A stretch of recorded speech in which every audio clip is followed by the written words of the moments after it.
Hello दोस्तों, स्वागत है आपका मेरे चैनल पे। दोस्तों ये कहानी है एक शर्मीले आदमी की कहानी। बहुत समय पहले मगध राज्य के एक छोटे से गांव में एक युवक रहता था। वह बेहद शर्मीला और अंतर्मुखी था। उसकी इस आदत के कारण वह किसी भी सामाजिक गतिविधि में भाग नहीं लेता था। उसे यह डर सताता रहता कि अगर उसने कुछ गलत कहा या किया तो लोग उसका मजाक उड़ाएंगे। युवक का नाम अनिरुद्ध था।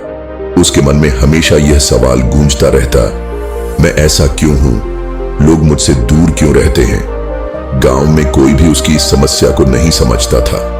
अनिरुद्ध के माता पिता भी उसके शर्मीले स्वभाव को लेकर चिंतित रहते थे। बुद्ध के आगमन की खबर एक दिन गांव में खबर फैली कि गौतम बुद्ध अपने शिष्यों के साथ पास के जंगल में ठहरे हैं और अगले दिन वह प्रवचन देंगे। अनिरुद्ध की मां ने उसे सलाह दी, बेटा, गौतम बुद्ध महान ज्ञानी हैं। जाओ और उनसे अपने प्रश्नों का उत्तर प्राप्त करो, शायद तुम्हें समाधान मिल जाए। अनिरुद्ध हिचकिचाते हुए वहां पहुंचा। उसने दूर से देखा कि सैकड़ों लोग बुद्ध के चारों ओर बैठे हैं और ध्यानपूर्वक उनकी बातें सुन रहे हैं।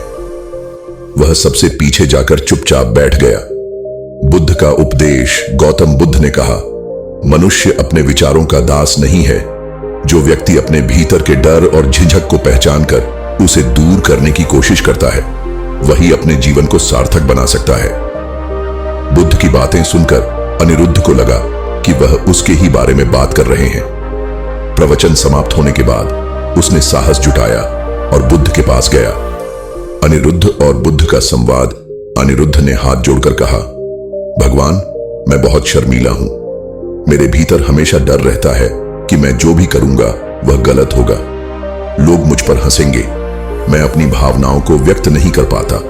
कृपया मुझे मार्गदर्शन दें। बुद्ध ने मुस्कुराते हुए कहा, अनिरुद्ध, क्या तुमने कभी नदी को देखा है? अनिरुद्ध ने सिर हिलाते हुए कहा, हां भगवान। बुद्ध ने पूछा, क्या नदी बहने से शर्माती है? अनिरुद्ध ने चकित होकर उत्तर दिया, नहीं भगवान, नदी तो बस बहती रहती है। बुद्ध ने समझाया, नदी बहती है क्योंकि वह जानती है कि यह उसकी प्रकृति है।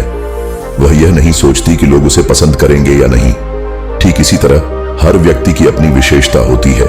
जब तुम खुद को स्वीकार करोगे तो तुम्हारी शर्म धीरे धीरे दूर हो जाएगी। अभ्यास और बदलाव। बुद्ध ने अनिरुद्ध को एक व्यावहारिक उपाय दिया। उन्होंने कहा, हर दिन एक नया कदम उठाओ। शुरुआत में किसी एक व्यक्ति से कुछ शब्द कहो। अगले दिन थोड़ी लंबी बातचीत करो। धीरे धीरे तुम्हें आत्मविश्वास महसूस होगा। ध्यान रखो, दूसरों की राय से डरने की आवश्यकता नहीं है। अनिरुद्ध ने बुद्ध की सलाह मानकर अभ्यास करना शुरू किया। पहले दिन उसने अपने पड़ोसी से सिर्फ 2 शब्द कहे। दूसरे दिन उसने गांव के एक अन्य व्यक्ति से बातचीत की। हर दिन वह अपने डर को थोड़ा थोड़ा करके कम करता गया। अनिरुद्ध का परिवर्तन। कुछ महीनों के भीतर अनिरुद्ध में बड़ा बदलाव आया। वह अब आत्मविश्वास से भरपूर और लोगों से घुलने मिलने वाला व्यक्ति बन गया। गांव के लोग उसकी तारीफ करने लगे। संदेश। इस कहानी से हमें यह सीख मिलती है, स्वीकृति। खुद को स्वीकार करना किसी भी बदलाव की पहली सीढ़ी है। छोटे कदम, छोटे छोटे प्रयास बड़े बदलाव ला सकते हैं।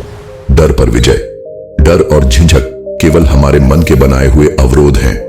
इन्हें अभ्यास और धैर्य से दूर किया जा सकता है। गौतम बुद्ध की शिक्षा हमें यह सिखाती है कि जीवन में हर समस्या का समाधान है, बस हमें सही मार्गदर्शन और प्रयास की आवश्यकता है।